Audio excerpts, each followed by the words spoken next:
be showing you guys how to make Ecuadorian ceviche.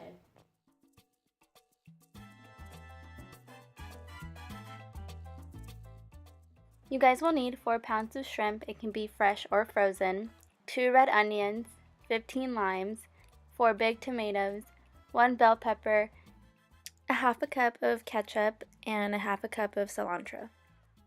So this is a really easy recipe. I'm just starting to cut the vegetables up, which is the easiest part. You just want to cut the tomatoes in little squares.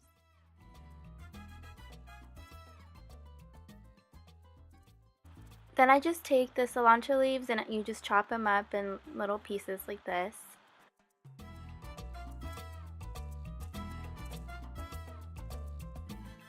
Next, you just want to cut 1 bell pepper, and the reason why we just put 1 is just to balance out the sourness from the lime that we later will add to the recipe.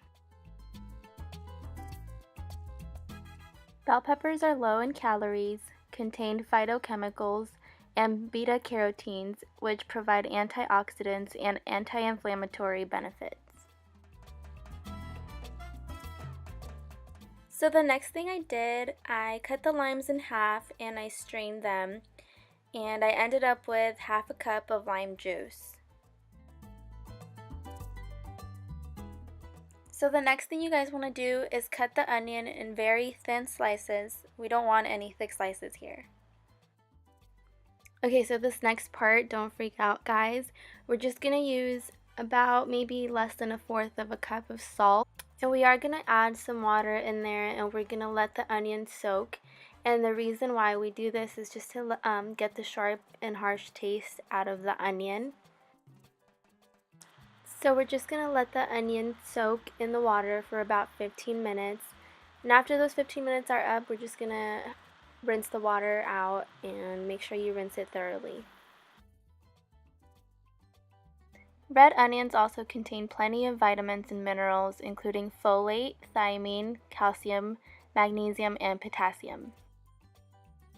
After the onions have been rinsed really well, you just want to let them sit and drain for about 5 minutes just to let the water out.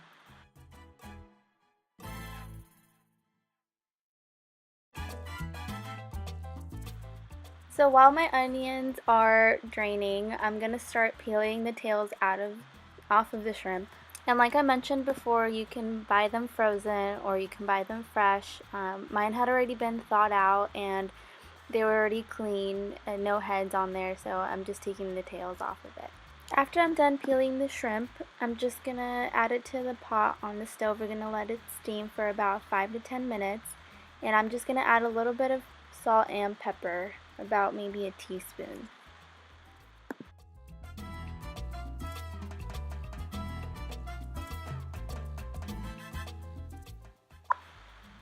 After they're properly steamed, they should be looking a little pink, a little orange.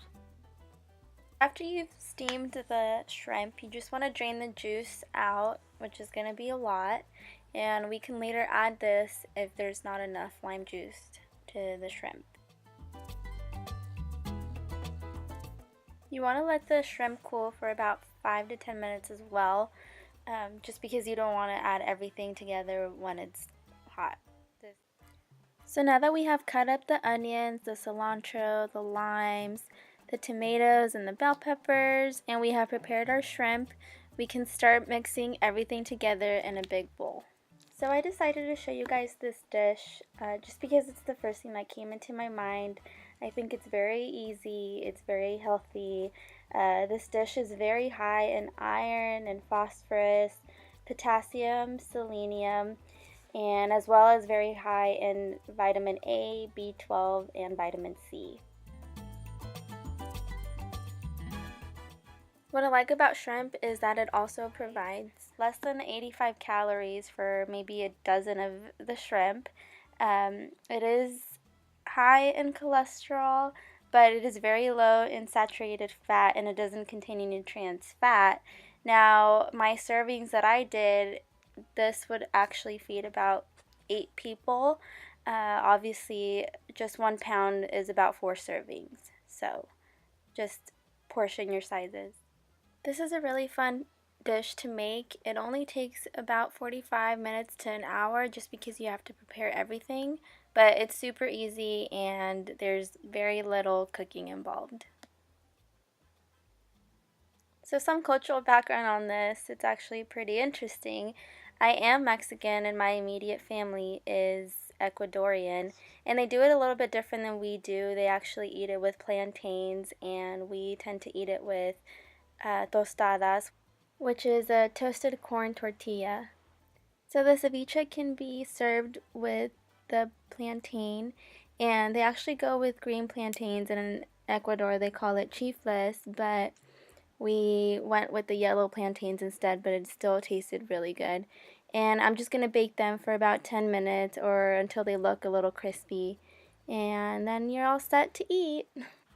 Thank you guys so much for watching, and I really hope you guys like this dish and the benefits it comes with it. It's really easy and it's very nutritious for you, and I hope one of you guys tries it.